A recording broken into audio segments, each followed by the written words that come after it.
The offset formula. You've probably never used it, but it can save you a lot of time. Let's take a look.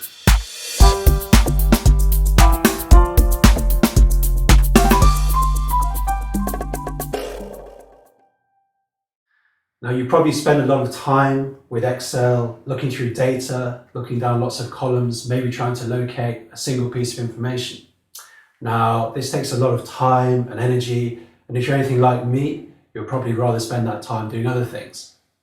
So this series about cool Excel formulae is about understanding new formulae that are going to save time and are going to help you do things like instantly extract the piece of data you need from a table.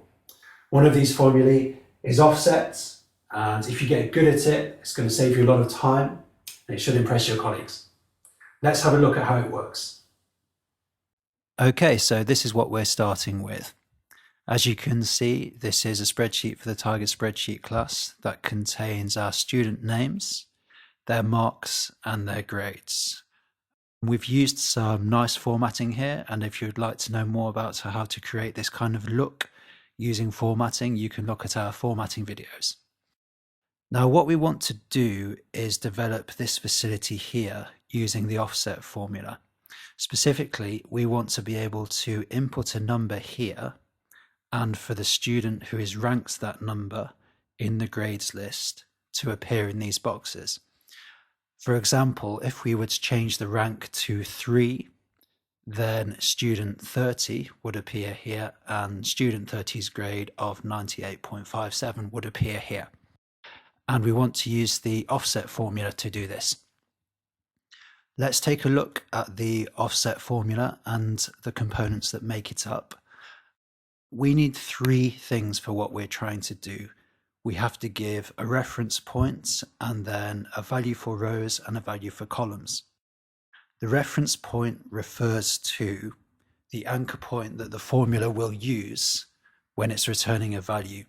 The offset formula is going to look at the reference point and then move away from that point a certain number of rows and a certain number of columns, and then return the value in that cell. So the first thing we need is the reference point. Then the second thing is the rows, and this is the number of rows away from the anchor point the cell is that contains the value we want to return. The third component is the columns, and this is the number of columns away from the reference point where the cell is that we want to use in our formula. It all sounds quite confusing, but all will become clear. So let's go back to our example and let's try to build this formula. This is where I want to return the student name according to the rank here. So let's start our formula, equals offset and open brackets. And then as usual, Excel is giving us prompts for what it needs next. So the first thing it's asking for is the reference or the anchor point. We're going to use cell G5 because this is at the top of the list of student names. So we're going to start here and then have Excel offset from this cell a certain number of cells. So I'm going to click G5 and we can see G5 has now appeared in the formula. And then we hit the comma key and we can see that rows is now appearing in bold.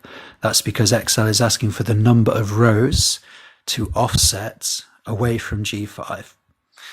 So here we are going to use this cell, which is cell D7, because this contains the number of rows we want to offset from our reference point, which is cell G8. So I'm just going to click on D7 and we can see D7 has now appeared in our formula, and then hit the comma key again. And now Excel is asking for the number of columns to offset from our reference point, which is G5.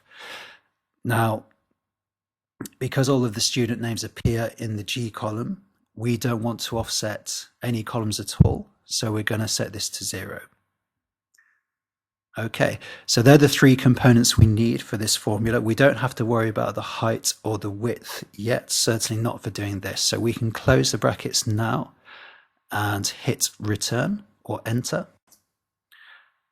and we can see the formula is returning student 77. That's because student 77 is in the cell that is one row below our reference point, which was G5. So let's test the formula now.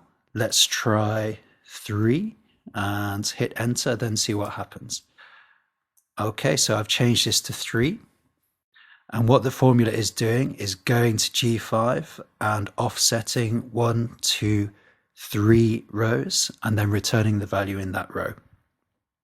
Okay, this seems to be working pretty well. I also want to return the grade that this student is getting. So let's try another offset formula here, but this time we want to reference the next column along, so column H. Let's build the formula again, equals offset and open brackets. Now Excel has provided the prompt, so we know what it wants. So let's reference G5 again as our reference point. And then we're going to do the same thing with the rows. We're going to reference cell D7 and then comma. And this time, instead of 0 for columns, we're going to put a 1 here because we want Excel to go 1 column across to return the mark. So let's hit 1, close the bracket and see what happens. Okay, so this is returning 98.57 for student 30. This looks right. So let's test this formula. Let's try 10.